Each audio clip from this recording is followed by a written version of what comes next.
Please like and subscribe. Let's get right into the story. The Sleepwalker's Diary, a chronicle of the night. Maria Singleton, a resident of the small, unassuming town of Bethel Grove, had always had an affinity for sleepwalking. Her nocturnal meanderings were a quirky trait that had often been a source of family stories during her childhood. However, as she grew older, this harmless peculiarity developed an unsettling twist. Maria began to sleep right. As intriguing as it was disturbing, her sleep-induced writings started to dictate the course of her life and that of the town she lived in. This phenomenon was initially benign. Maria would wake up in the morning to find her notebook, a constant fixture on her bedside table for jotting down fleeting thoughts or dreams, filled with seemingly random ramblings. They appeared to be harmless musings, like abstract descriptions of the weather or nonsensical recounts of dreams. While strange, Maria found it more fascinating than frightening. Curiosity piqued, she decided to explore this phenomenon further. She began a systematic approach to her sleep writing. Every night before retiring to bed, she would leave a fresh page open in her notebook, a pen lying next to it.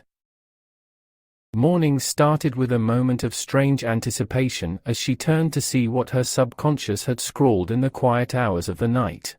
For several weeks, the entries remained innocuous, albeit increasingly intricate in detail. That was until the content of her sleep writing took a chilling turn. They began predicting real-life events. "Fire consumes the Andersons' barn," one entry read, and sure enough, the very next day, the Andersons' barn was destroyed in a devastating fire. Maria, like anyone else, chalked it up to an eerie coincidence, until more predictions started to materialize.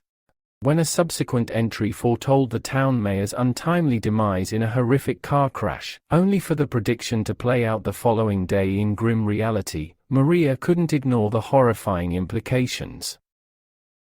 She was not just sleep writing, she was writing about the future. The people of Bethel Grove, once skeptical of Maria's odd nighttime habit, started to view her with a mix of awe and fear when her predictions consistently materialized. Whispers of her bizarre ability began to permeate the small town. Before long, people started visiting her, hoping to glean some insight into their own futures.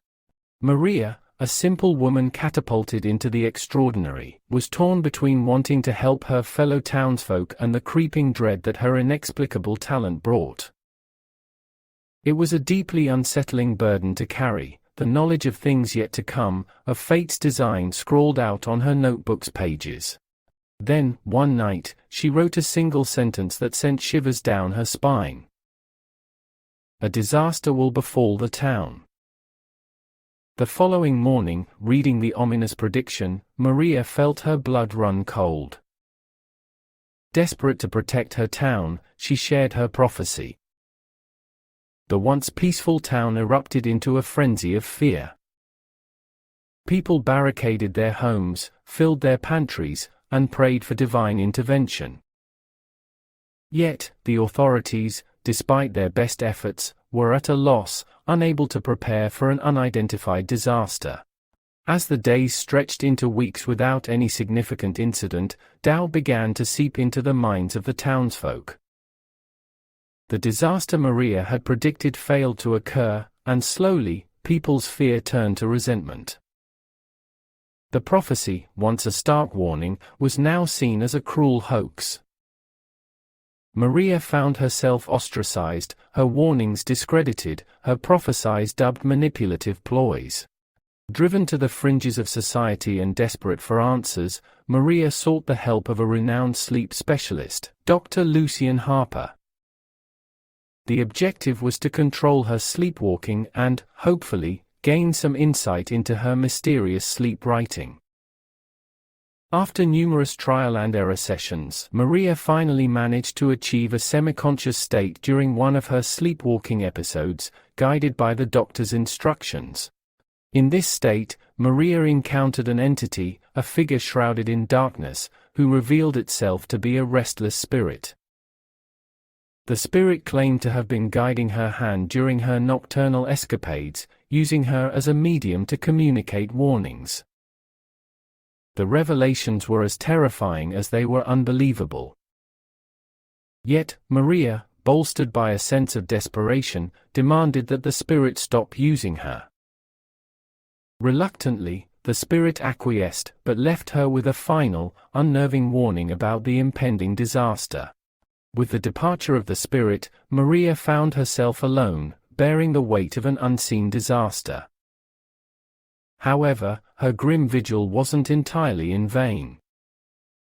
She used her experience to prepare the town, working diligently to convince the remaining sympathetic townsfolk to plan for an emergency.